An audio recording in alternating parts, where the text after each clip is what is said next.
9 paper sacks of grass clippings lined up at the end of a driveway in Worcester on a Tuesday morning, waiting on the truck. I counted them last summer on my way to the feed store. 9 sacks. Somewhere around 200 pounds of the richest, freshest, most nitrogen-loaded plant material that man will ever own, sitting at the curb, paid for with his own gasoline and his own Saturday, going off to the county yard waste pile. And I would bet you the price of the mower that same fellow drove to the garden center that afternoon and paid $11 a bag for composted manure. Now, I want to be plain with you right at the start, because there is a great deal of loud foolishness about this on the internet, and I have no use for it. I am not talking about that rotten, stinking grass water that half the videos out there tell you to make. You know the one. Bucket of clippings, water over the top, lid clamped down, set it in the corner and forget it for a month. That stuff smells like a broke sewer line and it will hurt your plants besides. And I am not talking about a compost pile either, which is a fine thing and I keep one, but which takes 6 months to hand you anything you can use. What I am going to show you today is a liquid feeding made from the grass off your own yard, ready in 7 days, that smells like the woods after a rain, and that will do more for a hungry plant than anything you can carry home in a sack. The whole thing turns on one thing you already have in your kitchen cupboard, and I will get to it. Stay with me. I am Amos Byler. I farm a piece of ground here in Holmes County, Ohio, and I have been making this bucket every summer for better than 30 years. Let me start where you have to start, which is with why a blade of grass is worth anything at all. Walk out into any woods in this country and look at the floor of it. Nobody is out there scattering pellets around the trees. The leaves fall, the grass and the weeds die back, they rot down with the help of the air and the life in the dirt, and every bit of what they took out goes right back in. That circle has run without a single dollar changing hands, since before there were any people to watch it. All we are doing here is running that same circle faster and putting the results where we want them. And grass is the best thing in the whole yard for it. A fresh-cut blade of grass is about the strongest nitrogen you can lay hands on for free. Nitrogen is the one thing a plant hollers for hardest while it is growing, the very thing that puts that deep dark green in a leaf and makes a plant jump instead of sit. Fresh clippings run somewhere around 3 or 4% nitrogen by dry weight, and better than 80% of a fresh blade is water and living sap, packed with minerals and enzymes still alive in it. Cut it, and it is still breathing. Bag it and haul it off, and you have thrown a real treasure to the curb. But here is the rule you cannot break, and near everybody breaks it. It has to be fresh, green. Cut that same day if you can manage it.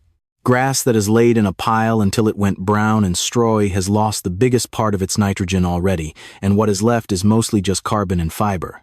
Brown hay makes a fine mulch and does very little in a bucket. Green grass, still wet with its own juice, is what we want. Rake it up right behind the mower. And here is the mistake that ruins more of these buckets than any other, and it is the one that will actually cost you your garden. If you have put any weed killer on that lawn in the last month, do not use one blade of it. Not one. Those broadleaf herbicides they sell for lawns, the ones with names like 2,4-D and clopyralid and aminopyralid, do not just wash off in water. Some of them hold together right through a compost pile and out the other side. There have been whole crops of tomatoes killed in this country by compost made from herbicide-sprayed clippings and hay, and it comes out in the plant as curled, twisted, cupped-up leaves that no amount of watering will fix. If you spray your lawn, this method is not for you. If you have not sprayed it in a good long while, or better yet ever, then you have got something a great deal safer and cleaner than most anything sold in a sack. Which brings me to a word about that sack. Folks believe with their whole hearts that store-bought composted manure is the one true answer to everything. And manure is good. I use it myself. But the bagged kind carries 2 troubles nobody tells you about. It can be loaded with weed seed that came right through the animal, and you fertilize your bed, and up comes a green carpet of things you never planted. And it can carry those same herbicide residues if the animal was eating hay off a sprayed field. Your own grass has neither trouble if you know your lawn. You know exactly what went on it. because you are the one who did or did not put it there. So chop it up. This part matters, and most folks skip right past it. The finer the clippings, the more edges the water can get at, and the faster everything comes out. It is the same as tea. A bag of chopped leaves gives up its color and strength in 3 minutes, and a whole leaf floating in the cup takes half an hour. If your mower has a mulching blade, the clippings come out about right already. If not, run the pile over once more with the mower before you scoop it. Now let me show you the bucket, and then I will show you the one thing that makes the whole difference between something that smells like a spring pasture and something that smells like a hog lot in August. Take a 5-gallon bucket, a plain one, the kind you get free behind any bakery or hardware store if you ask nice. Fill it halfway with your fresh chopped clippings, loose, and do not pack them. Do not press them down. Loose is important, and I will tell you why in a minute. Halfway up the bucket, no more. Pack it full of grass and you have made a green sludge that no air can get through, and you have lost the whole thing before you started. Then, the water. And here is the second thing near everybody gets wrong. Do not run the hose into that bucket straight off the tap. City water in this country is treated with chlorine, and chlorine has exactly one job in this world, which is killing bacteria. That is the whole reason it is in there. And our bucket is nothing at all without bacteria. Pour chlorinated water over your clippings and you have just sterilized the very thing you are trying to grow. Rainwater is best if you keep a barrel. If you do not, fill your buckets from the tap and set them out open in the shade for a day. Chlorine is a gas, and it will walk right out of standing water on its own in 24 hours or so. Some towns use a different treatment called chloramine that does not gas off the same way, and if that is your town, a scoop of leftover compost or a bit of humic acid stirred in will bind it up. Your water department will tell you which you have if you call and ask. Most folks never think to ask. Fill the bucket with that dechlorinated water up to about a hand's width from the rim. Not to the top. It is going to foam and rise over the next few days, and you do not want your good feeding running out over the driveway. And now, the thing that separates this from every stinkin' bucket you ever smelled. We are not going to put a lid on it. You heard me right, no lid. Not a tight one anyway. Cover it with an old window screen or a piece of light cloth if you like, just enough to keep the mosquitoes from laying in it. But the air has to reach that water, and it has to reach it every minute of every day. Here is why. And once you understand this, everything else falls into place. There are 2 whole different families of bacteria that will eat your grass clippings, and which one takes over depends on one thing only: air. The good family, the ones that need oxygen to live, break the grass down clean and fast and leave behind that sweet, earthy, woods after a rain smell. The bad family, the ones that live where there is no oxygen, break the same grass down slow and foul and produce hydrogen sulfide, which is the gas that gives you that rotten egg stink, and butyric acid, which is the sour vomit smell, and alcohols that will burn a tender root right off. Clamp a lid on a bucket of wet grass, and you have handed the whole thing to the bad family on a plate. That is why every one of those internet grass teas smells like a sewer. It is not that they made it wrong by accident. They made it airtight on purpose and did not know what they were doing. The woman who put the science under all of this is Dr. Elaine Ingham. She did her work at Oregon State University starting back in the 80s, and she spent years counting under a microscope exactly which creatures live in good dirt and what they do for a plant. She gave the whole tangle of them a name: the soil food web, and her plain finding after all that counting was this: a good compost tea is judged by what is alive in it, not by what is dissolved in it. Keep the oxygen up and you grow the helpers. Let the oxygen fall and you grow the trouble. That one sentence is the whole difference. So here is your daily work, and I will not lie to you, it is work, though it is not much of it.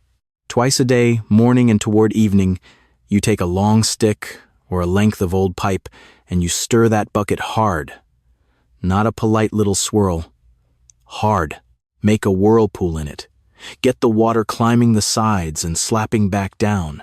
Every time you beat air into that water, you are feeding the good family and starving the bad one. It is like whipping cream with a hand beater. You are not stirring the grass. You are stirring in the air. Skip it 2 days running and the oxygen in there goes to nothing and the bad bacteria take the bucket over, and you will know it the moment you walk out and smell it. If you happen to have an old aquarium pump and a bubbler stone in a drawer somewhere, drop it in and let it run and you can skip the stirring altogether. I did that one summer when my shoulder was bad. It works fine. But the stick is free, and the stick is what my father used. Now, the ingredient I promised you at the top. It is in your kitchen cupboard right now, and it is the thing that turns a 3-week job into a 7-day one. Sugar. 2 heaping tablespoons of plain sugar for every 2.5 gallons of water in the bucket. White sugar, brown sugar, or better yet, a good blackstrap molasses if you have it. Stir it in the day you build the bucket. And no, it is not there to sweeten anything. The sugar is a fast meal for the good bacteria. The nitrogen and the minerals are locked up inside the cell walls of that grass, and something has to chew those walls open to let them out. The bacteria will do that work, but they have to build up their numbers first, and building numbers takes energy. Sugar is pure energy, ready to eat, no work required. Stir it in, and those bacteria multiply so fast it will astonish you. A bacterial population that doubles every 20 minutes gets to numbers you cannot picture inside of a single afternoon. And all that multiplied army turns straight around and goes to work on the grass, tearing the cells open and pouring the nitrogen and the potassium and the magnesium right out into the water. A bucket with no sugar takes 3 weeks to be worth much. A bucket with sugar in it is done in 7 days. That is the whole trick, and it costs you about a nickel. There is one more thing you can add. And it is not required, but it is the finest free thing I know of. Go find an old tree, in your own yard or in a clean patch of woods. Push aside the fallen leaves on top and take a good double handful of that dark, sweet-smelling dirt right at the surface where the leaves are half rotted into it. That handful holds more different kinds of living creature than you or I could count in a lifetime. Fungi like trichoderma, which fights root disease. Whole tribes of bacteria that do nothing all day but tear apart plant fiber, because that is all they have ever done. Throw that handful in the bucket and you have hired an army of expert workers who already know the job. They will get after that grass in a way the plain bucket never quite manages. Now let me set you straight on one thing while we are here, because it has been repeated so long that near everybody in America believes it, and it is not so. Folks will tell you that you must bag your clippings, that leaving them on the lawn builds up thatch and chokes the grass out. It is not true, and it never was. Turfgrass researchers have known better for 50 years. Thatch is made of roots and stems and stolons, the tough woody parts of the plant, and clippings are almost all water and soft leaf that rot away in a couple weeks. Clippings do not cause thatch. They feed the lawn back about a quarter of the nitrogen it needs for the whole year, for free. So bag them when you want them for the bucket, and leave them lay when you do not, and either way you are ahead. The only folks who ever benefited from that thatch story were the ones selling bags and dethatching rakes. Set your bucket in a warm, shady spot. Under a tree, on a covered porch, in a corner against a wall on the north side. Never in the direct sun, for the water will cook and you will kill the very creatures you are raising.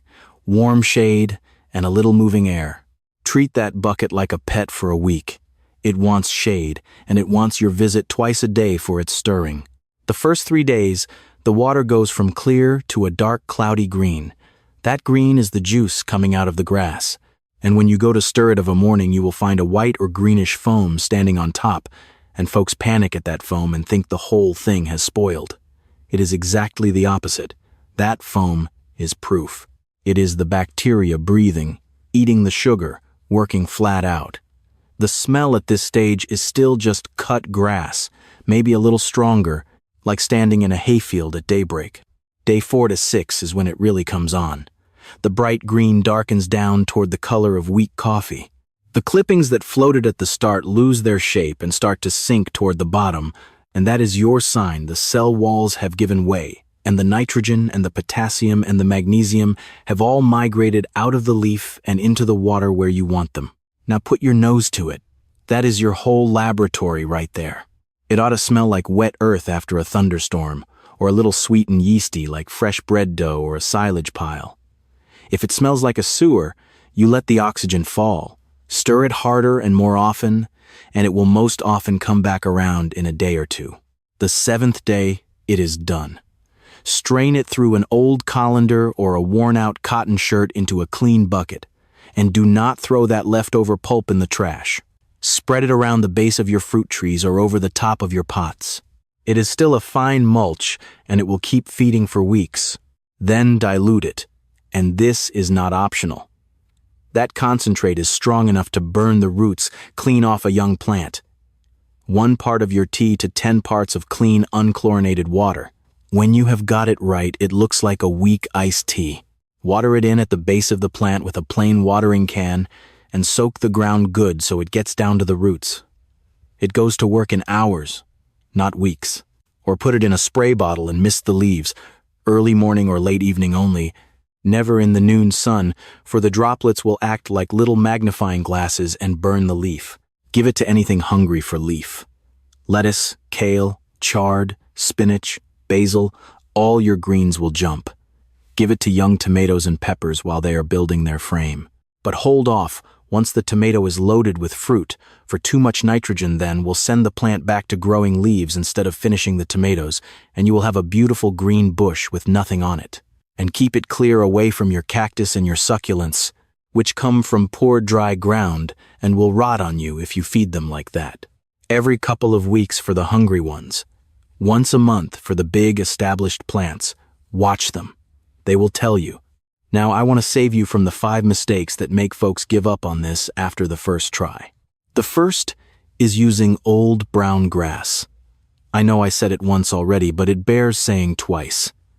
Brown grass has already spent the very nitrogen you are trying to capture, fresh green only.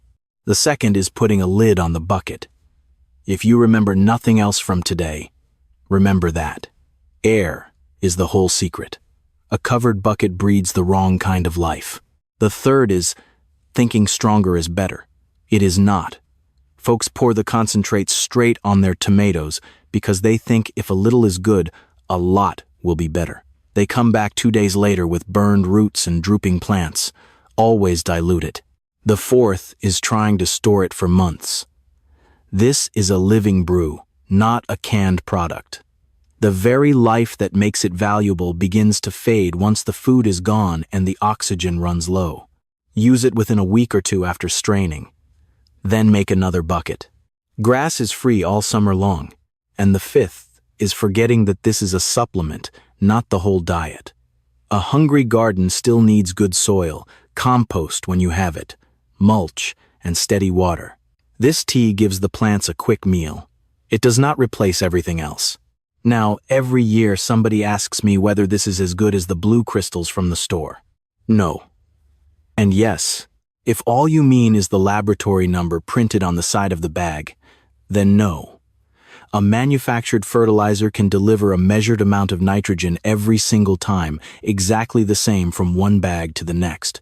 But if you mean which one leaves the soil better than it found it, which one feeds the life under the ground instead of only the plant above it, which one costs almost nothing, and which one can be made from what most folks throw away every Saturday afternoon, then I will reach for this bucket first every time.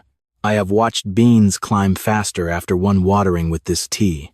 I have watched lettuce green up inside of 3 days. I have seen sweet corn take on that rich blue-green color that tells you the roots have found what they were looking for. Not because there is magic in the bucket, because there is good biology in the bucket. And good biology has been growing healthy plants since long before there was a fertilizer factory. So let me leave you with the whole thing in one breath. Fresh green grass, never sprayed. Chop it fine. 1/2 bucket of loose clippings, dechlorinated water, 2 tablespoons of sugar or a splash of blackstrap molasses. A handful of good woodland soil if you have it. No tight lid. Stir it hard twice a day. Keep it in the shade. Wait 7 days. Strain it. Dilute it 1 to 10. Feed the roots, or spray the leaves only in the cool of the morning or evening. Then build another bucket when the first one is gone. That is all there is to it. Nothing complicated, nothing expensive, nothing a farm family 100 years ago could not have done with what they already had sitting around the place. And maybe that is the part I like best. Every Saturday all across this country, Millions of pounds of fresh green grass are gathered up, stuffed into paper bags, and hauled away as though they were garbage. Then on Sunday, folks drive into town and buy fertilizer to replace the very thing they just paid to throw out. That has never made much sense to me. The old people had a habit of looking at every scrap on the farm and asking one question: what else can this become? A blade of grass became feed. The manure became compost. The ashes became potash. The rain became irrigation. Nothing useful was wasted, because wasting meant buying, and buying was the last choice, not the first. That way of thinking built some of the richest gardens this country has ever seen. So this week, before you drag those grass bags to the curb, save one. Just one. Build a bucket. Come back in 7 days and feed the hungriest plant you've got. Then watch it for the next week. I think the plant will do the convincing better than I ever could. If you make this tea, tell me what you fed with it first and how it responded. I read every comment because I learn as much from your gardens as you do from mine. And next time, I want to show you another old method that has nearly disappeared. One that turns ordinary weeds into one of the richest liquid feeds a vegetable garden can have, without buying a single thing. Until then, keep your bucket breathing, keep your soil alive, and remember that the richest fertilizer on your property may already be growing under your feet.